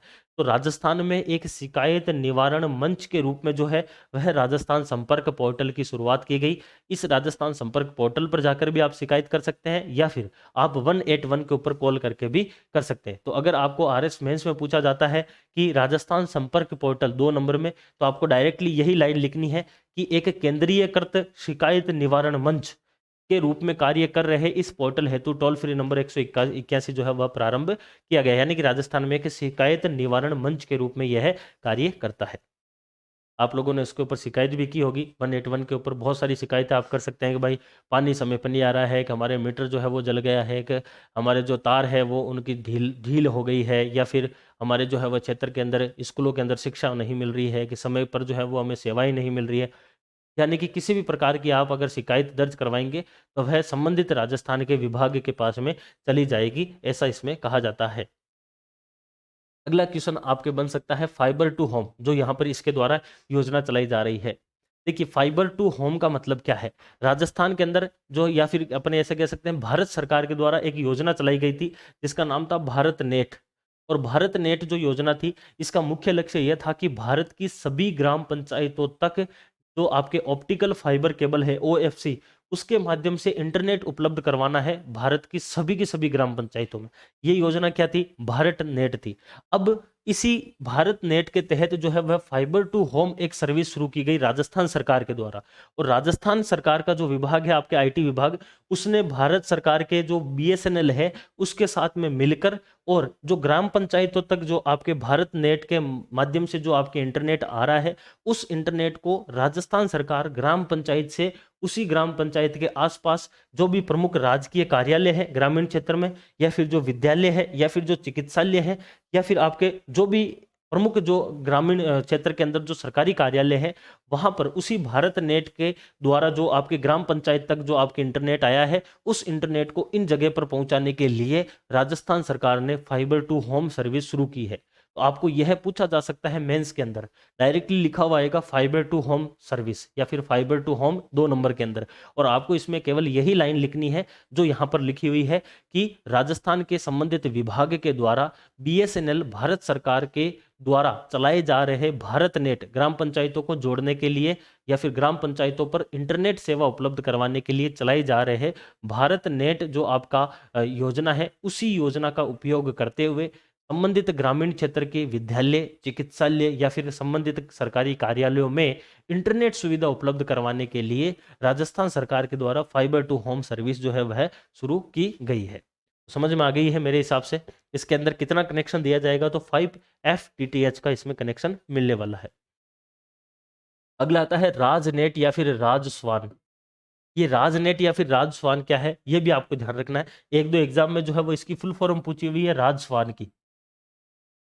तो Rajasthan state wide area network, Rajasthan state wide area network, ये है आपके राजस्वान। बेसिकली इसको RAJ में कर दिया, Rajasthan state wide area network, ये है आपके राजस्वान।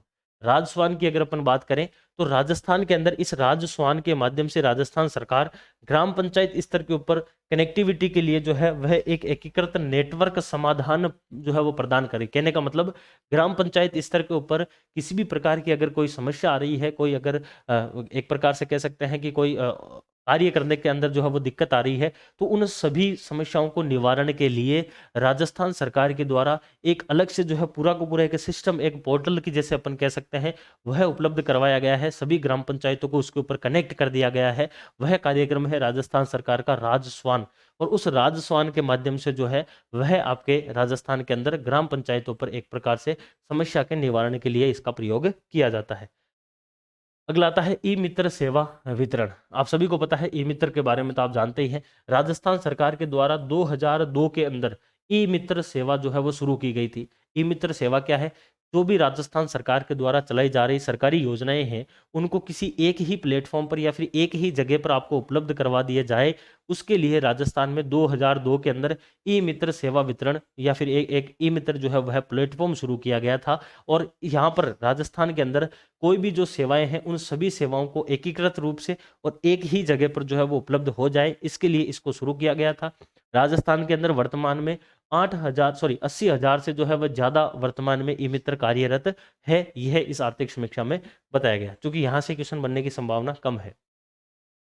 अगला आता है राजकाज। ये इंपॉर्टेंट है, ये रीट के अंदर भी पूछा गया था। रीट के अंदर पूछा गया था केवल इस नाम से, राजकाज 2.0 इस नाम से पूछा गया था। आपके किसमें, रीट मेंस के अंदर अभी जो है वो क्वेश्चन पूछा गया था। तो राजकाज क्या है, देखो राज का मतलब क्या है, राजकीय, और काज का मतलब क्या है, कार्य। यानी कि सरकार के द्वारा जो भी राजकाज का माध्यम, यानी कि राजकाज का मतलब एक बार वापस समझिए, राज का मतलब है राजकीय और काज का मतलब है कार्य। यानी कि राजकीय कार्य, राजकीय कार्य कहाँ पर होते हैं, राजकीय कार्यालयों में होता है। तो राजकीय कार्यालयों में यानी कि सरकारी कार्यालय के अंदर जो भी कार्य है उन कार्यों के अंदर उत्पादकता बढ़े, यानी कि उन कार्यों की एफिशिएंसी बढ़े, इसके लिए सरकार के द्वारा एक नया जो है वह अपन कह सकते हैं कि एक प्लेटफॉर्म जो है वह शुरू किया गया है, जिसको अपन ने क्या कहा है, राजकाज कहा है। तो आपको अगर पूछा जाता है कि राजकाज क्या है, तो राजकाज का मतलब है कि सरकार के द्वारा जो भी आपके सरकारी क्षेत्र है या फिर सरकारी जो कार्यालय है उनके अंदर कार्य जो है उसको बढ़ाने के लिए, कार्य का जो एक प्रकार से एफिशिएंसी है, जो उत्पादकता है, उसको बढ़ाने के लिए जो है एक केंद्रीयकृत IT प्लेटफॉर्म उपलब्ध करवाया गया है, जिसको राजकाज कहा गया है। राजकाज का मतलब क्या है, जितने के जितने राजकीय यानी कि सरकार के जो कार्य हैं उन कार्यों को बहुत अच्छे से हो सके वो सरकारी कार्यालयों में, इसके लिए राजकाज की शुरुआत की जाती है। अगला आता है आपके राज किसान साथी। ये एक प्रकार का पोर्टल है। राज का मतलब है राजस्थान, किसान का मतलब किसान है, साथी का मतलब उसका साथी बन जाए। यानी कि राजस्थान के अंदर जो जन आधार कार्ड एक योजना चल रही है, उस जन आधार के द्वारा या फिर उस जन आधार के माध्यम से एक ऐसा पोर्टल शुरू किया गया है जिसमें किसान जो है वह अपनी खेती आसानी से जो है वो कर सके। अब कैसे कर सके, तो सरकार के द्वारा इस राज किसान साथी जो आपके पोर्टल है, इस पोर्टल के माध्यम से कई सारी जो है वह सेवाएं दी जा रही है किसानों को। जैसे गवर्नमेंट टू सिटीजन की प्रकार की 29 सेवाएं दी जा रही है, गवर्नमेंट टू बिजनेस प्रकार की 28 सेवाएं दी जा रही है, गवर्नमेंट टू गवर्नमेंट प्रकार की 33 सेवाएं दी जा रही है। यह सेवाएं इसमें प्रदान करके और राज किसान साथी पोर्टल की शुरुआत की गई है। वापिस देख लीजिए, राजस्थान के अंदर जो है वह राजस्थान सरकार के द्वारा किसान जो है उन किसानों को आसानी से खेती करने के लिए या फिर किसानों की सहायता करने के लिए एक ऐसा प्लेटफॉर्म या एक ऐसा पोर्टल जो है वो शुरू किया गया है जहां पर किसान जाकर विभिन्न प्रकार की सेवाएं प्राप्त कर सकता है। आप खुद भी देखिए, इस राज किसान साथी पोर्टल पर अगर आप जाएंगे तो आपको कई सारी जानकारियां मिलेगी कि भाई आप अगर लोन लेना चाहते हैं तो ऐसे ले सकते हैं, अगर आप खेती करना चाहते हैं तो ऐसे कर सकते हैं, आप अगर खेती कर रहे हैं तो ये किस्म के बीज बो सकते हैं, या फिर आप जो है वो सरकारी इस योजना का यूज करके ये वाली खेती कर सकते हैं। कई सारी ऐसी सेवाएं या जानकारी उपलब्ध है इस राज किसान साथी पोर्टल के ऊपर। ठीक है, अगला आता है कमांड एंड कंट्रोल सेंटर, जिसको अभय कमांड सेंटर भी बोलते हैं अपन। आप सभी को पता है कि राजस्थान पुलिस के द्वारा मेनली जो है वो राजस्थान पुलिस के सहायता के लिए अभय कमांड सेंटर की शुरुआत की गई थी, जो कि वर्तमान समय में 7 संभाग मुख्यालय और लगभग 26 जिला मुख्यालयों के ऊपर ये चल रहे हैं। तो याद रख लेना है, पहला क्वेश्चन तो यही पूछते हैं कि वर्तमान में अभय कमांड सेंटर की स्थापना कितने जिले मुख्यालय पर है, तो 26 पर है, कितने संभाग मुख्यालय पर, तो 7 पर है। दूसरा क्वेश्चन यहाँ से ये होता क्या है, तो जो भी आपके शहरी क्षेत्र होता है या फिर जो अपन कह सकते हैं कि जो ये 7 संभाग मुख्यालय या 26 जिला मुख्यालय है, यहाँ पर पुलिस के द्वारा जो है वह सीसीटीवी कैमरे लगाए जाते हैं या फिर जीपीएस का प्रयोग किया जाता है, और इसके माध्यम से अपराध जो है वो कम से कम हो और जो प्रशासनिक व्यवस्था है वह अच्छे से अच्छी बनी रहे है, या फिर जो आपके एक प्रकार से कह सकते हैं कि ट्रैफिक मैनेजमेंट हर प्रकार की कार्य के अंदर जो है वह यह सहयोग करता है। अभय कमांड सेंटर किसका करता है? यह तो राजस्थान पुलिस का सहयोग करता है। तो अभय कमांड सेंटर एक ऐसा सेंटर अपन कह सकते हैं जहां पर सीपीएस, जहां पर सीसीटीवी कैमरा इत्यादियों का प्रयोग करके जो है वह राजस्थान के अंदर सुरक्षा जो है उसको सुनिश्चित किया जाता है। मेनली ध्यान रखना। अगली एक योजना, वैसे तो इस योजना की अपन ने चर्चा कर ली थी राजस्थान की 33 फ्लैगशिप योजनाओं में, राजस्थान जन आधार योजना। देखिए, राजस्थान जन आधार योजना की अगर अपन बात करें तो इसकी टैगलाइन सबसे पहले याद रखनी है, एक नंबर, एक कार्ड, एक पहचान। देखिए, एक पहचान का मतलब तो हो गया पूरे के पूरे परिवार का एक ही कार्ड होता है, इसलिए एक पहचान है, और एक ही कार्ड जो है उसके ऊपर एक ही नंबर होता है पूरे के पूरे परिवार का। राजस्थान सरकार के द्वारा 18 दिसंबर 2019 के दिन एक योजना शुरू की गई थी जिसको कहा गया था राजस्थान जन आधार योजना, जिसकी टैगलाइन है एक नंबर, एक कार्ड, एक पहचान। और जन आधार जो योजना है, इस योजना के माध्यम से एक ऐसा कार्ड बनता है जिसके ऊपर 10 अंक लिखे हुए रहते हैं, और उसके अंदर जो है वह आपके पूरे के पूरे परिवार का नाम होता है। यानी कि पूरे परिवार के लिए एक ऐसा कार्ड बनता है जो कि 10 अंकों का होता है आगे की तरफ, और उसकी महिला मुखिया होती है। और जब आप उस कार्ड के पीछे देखते हैं तो उस कार्ड के अंदर उस परिवार के प्रत्येक सदस्य का नाम लिखा हुआ रहता है, और प्रत्येक सदस्य के जो है वह 11 अंक का जो है वह इसमें क्या रहता है, आपके व्यक्तिगत पहचान रहती है। तो यहाँ से क्वेश्चन पूछा जाता है, व्यक्तिगत पहचान 11 अंकों की है और कार्ड के अंदर परिवार की जो पहचान है वो 10 अंकीय है। 18 दिसंबर 2019 के दिन योजना शुरू की गई थी, एक नंबर, एक कार्ड, एक पहचान के माध्यम से। जब इस योजना की बात करें तो इस योजना को राज्य स्तर पर जो कार्यरत करने के लिए या फिर उत्तरदायी जो विभाग है वह आपके आयोजना विभाग आता है, जबकि जिला स्तर पर इस योजना के लिए जो है वो जिला कलेक्टर आता है। और इस योजना के लिए जो कार्य करने वाली कंपनी है, यानी कि जन आधार को पूरी तरह से एक प्रकार से संचालित करने वाली जो कंपनी है वह राजकॉम्प इन्फो सर्विसेज लिमिटेड, जिसका मुख्यालय जयपुर में है, इसके द्वारा इस योजना को संचालित किया जाता है। वैसे इस पूरी की पूरी योजना को अपन ने फ्लैगशिप में देख ही लिया था स्टार्टिंग में, तो वहां पर इतना ज्यादा ध्यान नहीं देना है। उसके बाद में अगली चीज आती है विज्ञान एवं प्रौद्योगिकी। देखिए, सेवा क्षेत्र में ही जो आपके साइंस एंड टेक्नोलॉजी है वह डिपार्टमेंट भी किस में आता है, आपके सेवा क्षेत्र में ही आता है। और इसके बारे में मेनली जो है वो 3 ही चीजें लिखी गई है। पहली चीज यहाँ से आपको क्या याद रखनी है कि राजस्थान के इसके द्वारा विज्ञान एवं प्रौद्योगिकी जो विभाग है इसकी स्थापना कब होती है, पहला क्वेश्चन यही पूछा जाता है। तो 1983 के अंदर, जब भारत ने वर्ल्ड कप जीता था 1983 में, उसी 1983 के अंदर राजस्थान में विज्ञान एवं प्रौद्योगिकी विभाग की स्थापना होती है। इसी विभाग के द्वारा राजस्थान के अंदर एक सेंटर जो है उसको संचालित किया जाता है, जिसको बोला जाता है state remote sensing application centre. यानी कि राजस्थान के अंदर जो है वह रिमोट सेंसिंग जो आपके सैटेलाइट होते हैं उनको पूरी तरह से जो है वह नियंत्रित करने के लिए राजस्थान के जोधपुर जिले के अंदर जो है वह एक सेंटर स्थापित किया गया है। ये क्वेश्चन भी कई बार पूछा हुआ है, राजस्थान के अंदर state remote sensing application centre कहाँ पर है, जोधपुर में है। विज्ञान एवं प्रौद्योगिकी विभाग की स्थापना कब होती है, 1983 में होती है। तो आप सभी को पता है राष्ट्रीय विज्ञान दिवस कब मनाया जाता है? राष्ट्रीय विज्ञान दिवस कब मनाया जाता है? तो आपके 28 फरवरी 2022 के दिन जो मनाया गया था। बेसिकली जो सर सीवी रमन थे, और सर सीवी रमन आप सभी को पता होगा जिन्होंने रमन इफेक्ट दिया था, जो कि प्रकीर्णन से जुड़ा हुआ एक रमन इफेक्ट आता है। उन्होंने 28 फरवरी 1928 के दिन जो है वह ये दिया था। तो इस वजह से 28 फरवरी के दिन जो है वह आपके विज्ञान दिवस, राष्ट्रीय विज्ञान दिवस मनाया जाता है। तो राजस्थान का 28 फरवरी 2022 का जो विज्ञान दिवस था, इसका आयोजन कहाँ पर किया गया था? तो इसका आयोजन भरतपुर के अंदर किया गया था। यह यहाँ से एक और क्वेश्चन बन सकता है। ठीक है, अगले पर आते हैं। राजस्थान फाउंडेशन, देखिए यहाँ से कोई इतना खास क्वेश्चन जो है वो नहीं बनता है।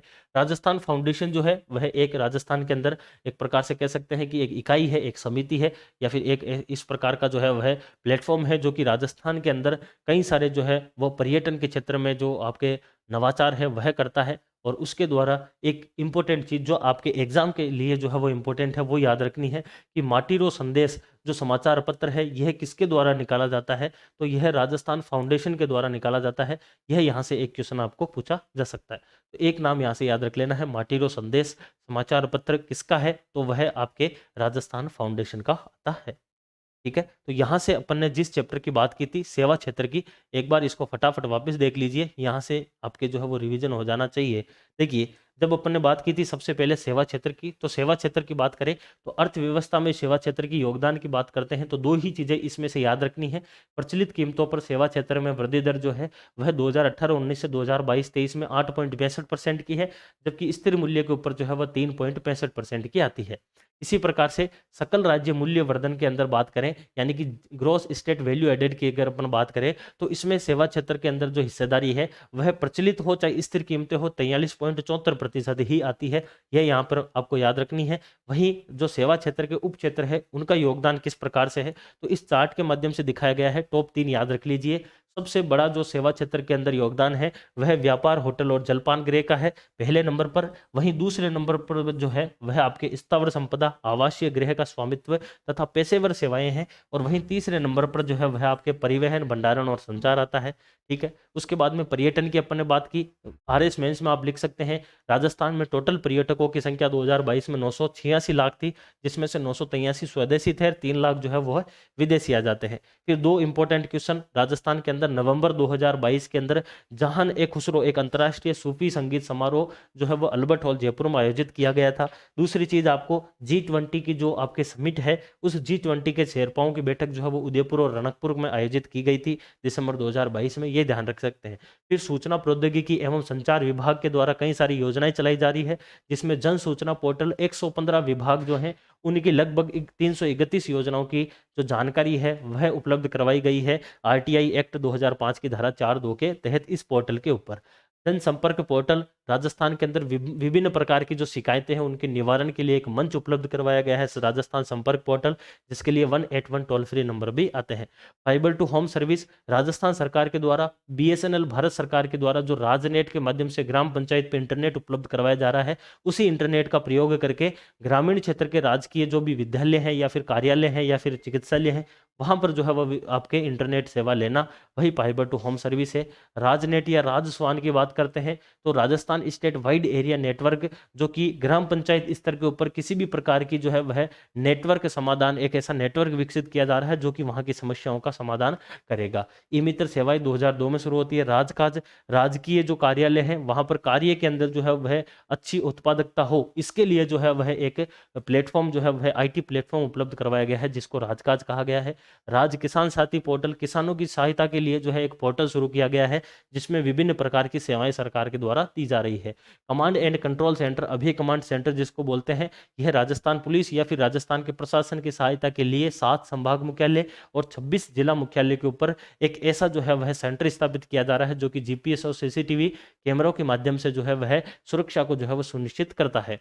राजस्थान जन आधार योजना, एक नंबर एक कार्ड एक पहचान, 18 दिसंबर 2019 के दिन शुरू की गई, जिसकी अगर अपन बात करें तो एक 10 अंकीय परिवार का कार्ड और उसके अंदर जो उसका महिला मुखिया होती है उसके साथ सहित ही जो भी सदस्य होते हैं परिवार के, उनके 11 अंकों का जो है वह प्रत्येक की जो है वह 11 अंकीय जो है वह इसके अंदर व्यक्तिगत पहचान उपलब्ध करवाई जाती है। राज्य स्तर के ऊपर आयोजना विभाग, जिला स्तर के ऊपर जिला कलेक्टर जो है वह इस योजना को संचालित करता है। और इस योजना के लिए, जन आधार योजना के लिए जिस कंपनी के द्वारा सहयोग दिया जाता है वह Rajasthan com RajComp info services limited आती है, जो कि जयपुर में इसका मुख्यालय आता है। विज्ञान एवं प्रौद्योगिकी जो आपके विभाग है, इसकी स्थापना 1983 में होती है और जोधपुर के अंदर स्टेट रिमोट सेंसिंग एप्लीकेशन जो सेंटर है उसका संचालन किया जा रहा है। और राष्ट्रीय विज्ञान दिवस जो 2022 का था, 28 फरवरी 2022, वह आपके भरतपुर के अंदर आयोजित किया गया था। माटीरो संदेश समाचार पत्र जो है वह राजस्थान फाउंडेशन के द्वारा शुरू किया गया एक समाचार पत्र आता है। तो यह आपके 2 चैप्टर जो है वह अपन ने चर्चा की थी। मुख्य रूप से दोनों ही चैप्टर आपके लिए इंपॉर्टेंट है। इसमें आधारभूत संरचना वाला चैप्टर ज़्यादा इंपॉर्टेंट है, जहां से डायरेक्टली क्वेश्चन ऊर्जा का उत्पादन, सड़कों की लंबाई, ये सीधा सीधा पूछा जाता है, रेलवे की लंबाई या प्रतिशत। तो इनको अच्छे से आपको देखना है और जो भी आपकी समस्या है वो आप कमेंट में लिख सकते हैं। फिलहाल इस क्लास को यही एंड करते हैं, अगली क्लास में फिर से मिलेंगे, तब तक के लिए धन्यवाद, टेक केयर।